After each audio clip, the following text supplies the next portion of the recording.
My name is Anna Milani, and I'm the founder and CEO of SPARKD, but I'm also the head of physical and cognitive performance at Chi Longevity. I've been in the industry for 20 years, and my interest and passion lies in exercise, neuroscience for health, optimization, performance, and longevity.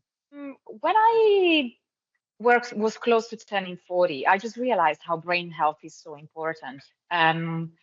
I have history of Alzheimer's in my family, and that's really had a massive impact on my family life. And so since then, I've really realized that we can get to a certain age and basically lose our brains. And so I got very, very fascinated about finding and looking for ways to improve brain health. That's how my journey really started with SPARKD, and combining it with physical and cognitive exercise just brought it to a new level. It really brought all my expertise and all my knowledge from all my years of working in the industry. So typically cognitive training methods that have been around for a while now focus just on literally cognitive. So you'll be sitting down, you'll be doing a task on an app or on a screen. People may be even doing Sudoku puzzles or crosswords to keep their brains active. But what we do, one of the components of our training is also called dual task or cognitive motor training. So dual tasking means doing two tasks at the same time. And in this specific case, meaning a physical and a cognitive task together. And a lot of research is suggesting that doing the two things together, it's more effective than doing the two tasks separately. So physical training brings physical benefits already. But when you combine it with the cognition, you're really working on your neuroplasticity much more. So that's really what we do here, or one of the things we do here to improve brain body performance.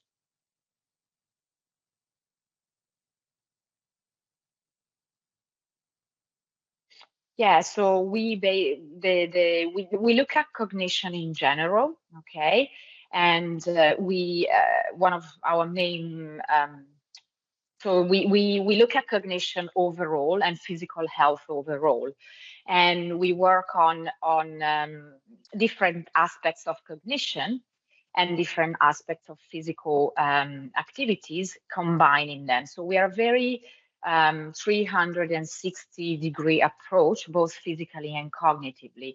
So we'll work on strength, we'll work on cardio, we'll work on balance, we'll work on motor skills and coordination, all very important aspects for longevity and performance. And concurrently, we look at cognition across the four domains of cognition. We look at executive function, we look at processing speed, we look at memory and visual spatial skills. So we combined these elements of training to improve brain body performance. So as mentioned, dual task and cognitive motor training is a key component of our training method. So we will do a cognitive validated test at the beginning of the intervention of the program. So we look at all their domains of cognition. We also have a physical assessment that looks at muscle endurance, balance, motor skills and coordination, and cardiovascular. And we then look at, we use the validated cognitive test to match what needs to be worked on.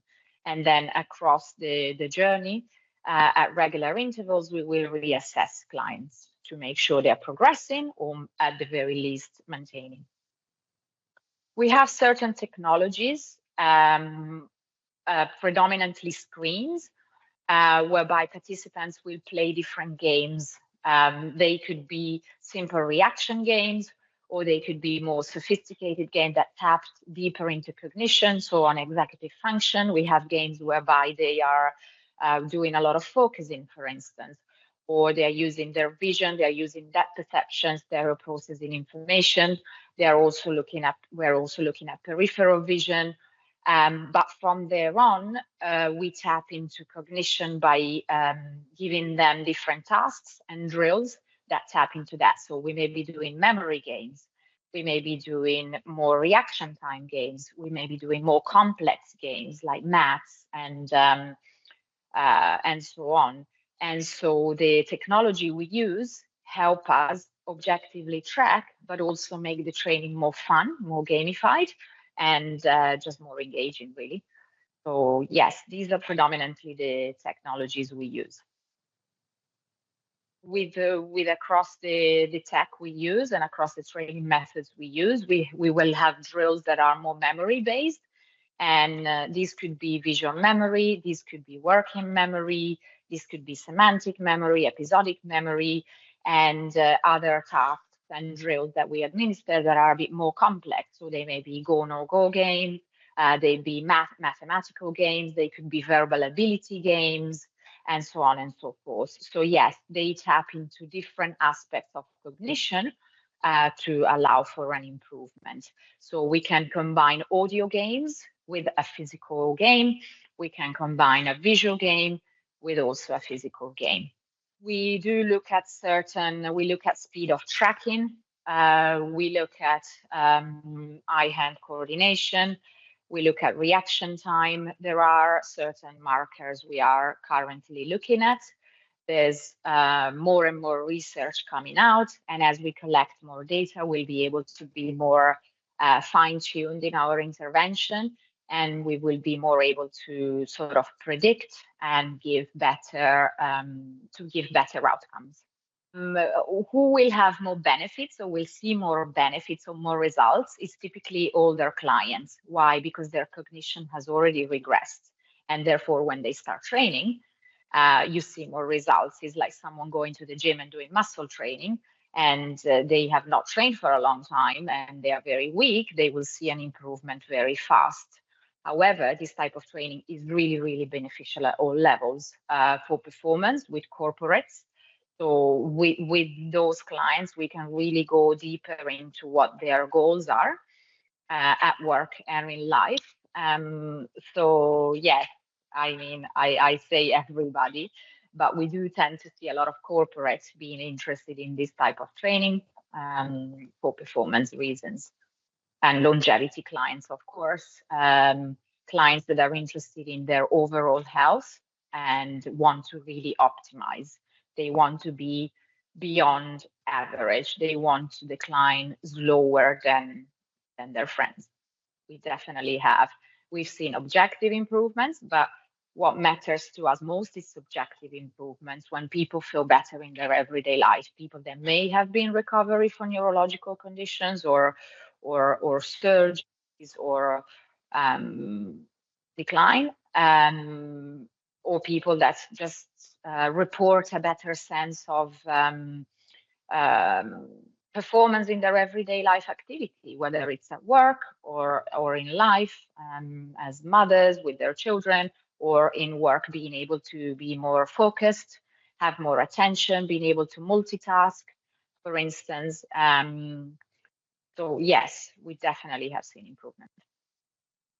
I think it will take a little bit longer and it will take a while. For some people, it's easy to see results at a physical level. You go to a gym and you work out and you see your muscles increasing or you feel more toned. And so the results, it's sort of easy to see visually. And that's why I think a lot of people are still sort of training for that, for aesthetic. But I am 100% sure we will see an increase in cognitive gyms, and I really hope to see that because we really need to look after our brains. The technology, there's plenty of technology out there, but that needs to be fine-tuned and developed to scale, essentially. And so these are some of the things we are working on to make these products more accessible. Some can be seen as pricey, of course, but I think, again, with time and with more awareness and more consumer demands on this, there will be more solutions coming out that will be more scalable and more accessible for the consumers as well. I think these are the main. Also perception, client perceptions. I've seen clients' perception changing massively in the last 3 years. Initially, people were very sort of almost stigmatized. They were worried, oh, I'm going to a brain gym, there's something wrong with me. But luckily, due to all increased awareness the cognitive world, in how important cognition is, in brain health and mental health.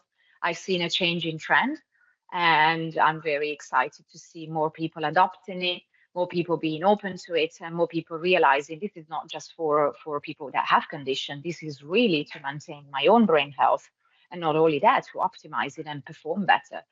So that's, I think, will also bring more consumers into having an interest in this type of training. Well, more sparked, more chi, more cognitive gyms, more people really making this as part of their routine.